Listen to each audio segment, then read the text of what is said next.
সকাল বন্ধুরা, যে যেখান থেকে দেখছো আশা করছি সবাই সুস্থ আছো ও ভালো আছো। মালদা জেলার ছোট্ট একটি গ্রাম থেকে আমি শম্পা তোমাদেরকে অনেক স্বাগত ও অনেক ভালোবাসা জানিয়ে আজকের নতুন একটি ব্লগ আমি শুরু করছি। তো দেখো বন্ধুরা, ঘুম থেকে উঠেই আমি গোবর ছড়াটা দিয়ে ঝাড়ঝাঁটাটা আমি বাড়ির ভেতর দিয়ে দিয়েছি। তারপরে বাড়ির বাইরেটা আমি উঠোনটা ঝাড় দিয়ে দিলাম। তারপরে জানো তো, আজকে মনটা খুব খারাপ, কারণ এই যে দেখো পুকুর ঘাটে পাড়ে আমার যেটা ফুলের গাছ ছিল, জবা ফুলের গাছ, তো সেটার জানো তো পুকুরে পড়ে গেছে। তো আমার মনটা ভীষণই খারাপ আজকে, যে কালকে স্ট্যান্ডে গেছিলাম, ওখান থেকে এসেই দেখছি যে ফুলের গাছটা জানো তো জলে পড়ে গেছে। তো এখন পুজো দেবো কীভাবে, সেটাই আমার খুব চিন্তা। আর ওই যে ছাটাটা ধুয়ে রেখে আমি এখন যাচ্ছি বাবার কাছে। তো দেখো কত কাদা হয়ে গেছে। তো যে বাবা পাট ছাড়াচ্ছে, তো ওখানে একটু গেলাম দেখতে, আমাকেও যেতে হবে। তো তো তার জন্য বাবার কাছে গিয়ে দেখছি যে পাট মোটামুটি হয়েছে, সেরকম হয়নি। তো চলো, ওখান থেকে এসে আমি রান্নাঘরের তালাটা খুলে ভিতরে গিয়ে কালকের বাসি থালা বাসনগুলো নিয়ে পুকুর পাড়ে চলে আসলাম।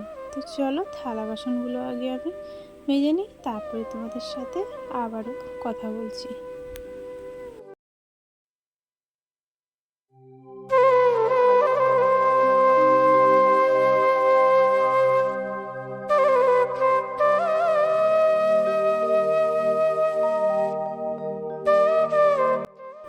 তো যাই হোক বন্ধুরা, আমার থালা বাসন মাজা হয়ে গেছে। তো ধুয়ে আমি এখন চলে যাব রান্নাঘরে। রান্নাঘরে রেখে আমি হাঁসগুলোকে ছাড়তে যাব, ওরা খুব চিৎকার করছে তার জন্য। তো চলো হাঁসগুলোকে ছেড়ে দিই। তো এই যে দেখো আমার হাঁসগুলো জল পড়ছে কিনা, প্রত্যেক দিন বৃষ্টি হচ্ছে জানো, তো হাঁসগুলো ভেজা ভেজা হয়েই আছে তো ওদেরকে এখন আর খেতে আমি দিলাম না, পরে দেবো। ওরা একটু ঘুরে আসুক, তো ওরা না যেতেই চাচ্ছে না তো ওদেরকে আমি তাড়িয়ে দিয়ে এসে আমি রান্নাঘরটা ঝাড় দিচ্ছি। তো আজকে আমি উনুনের ছাইগুলো তুলবো না, অল্পই আছে, তো ভাবলাম যে আজকে আর তুলবো না, থাক কালকে তুলবো।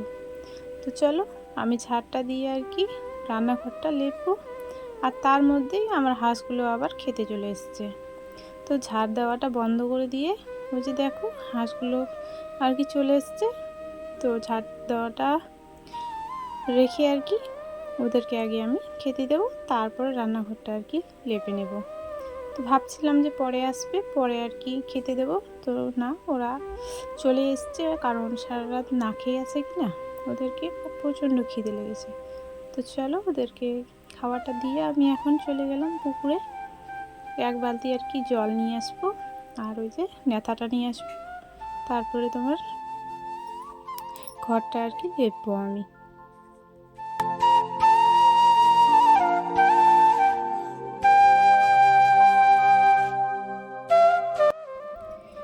তো দেখো, এই যে আমি বালতিতে করে জল নিয়ে এসে এখন আমি উনুনটা লেপে নিচ্ছি। তারপরে বাড়ির ভেতরেরটাও একটু লেপবো, আর বাইরের বারান্দাটা। আর তোমার জানো তো, প্রত্যেক দিনের বৃষ্টির আমার জানো রান্না করার কাঠ খড়ি কিছুই নেই জানো। এই যে পাটের যেগুলো গাছ ছিল কি না, তো ওগুলোই শুকিয়ে রেখেছি, তো ওগুলো দিয়ে আমি রান্না করছি। তো এগুলো দিয়ে জানো তো রান্না করতে ভালোই লাগছে না, তবুও কি করা যাবে বলো, এগুলো দিয়ে রান্না করতে হবে। তো চলো, রান্নাঘরের একদিকে জানো তো মাটি ছুটে গেছে, এই যে দেখো এই জায়গাটাতে। তো এই জায়গাটাতে আমি মাটি দেবো এখন ভাবছি। তো তার জন্য একটু মাটি আর একটু গুঁড়ো মিক্স করে এই জায়গাতে আমি লাগাবো। তো মাটিটা জানো তো ছাগলে ছুটে দিয়েছে, প্রত্যেক দিন বৃষ্টি হচ্ছে কি না, তো একটু লেগেছিল, তো ছুটে পড়ে গেছে। তো চলো দেখো আমি লাগাচ্ছি কিভাবে। এইসব আমি লাগাই না গো, মা লাগায়। তো দেখো মাটিটা না আটকাতেই পারছি না আমি, তো মা অসুস্থ, তো মা তো কাজ করতে পারবে না, তো আমাকেই করতে হবে। তো ওই জন্য যেরকম পাচ্ছি সেরকম করার চেষ্টা করছি।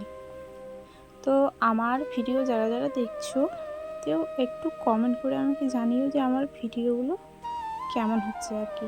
আমি নিজে না কিছুই বুঝতে পারছি না, আর কেউ আমাকে কমেন্টও করছে না যে তোমার এই জায়গাটাতে খারাপ হয়েছে বা ভালো হয়েছে। তোমরা প্লিজ একটু আমাকে কমেন্ট করো।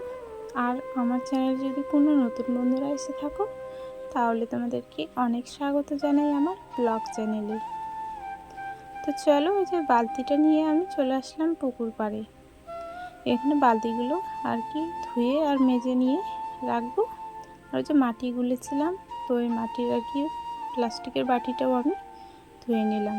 তো চলো বন্ধুরা, আজকের ভিডিওটা আমি এখানেই শেষ করছি। আবারও দেখা হবে অন্য কোনো ব্লগে।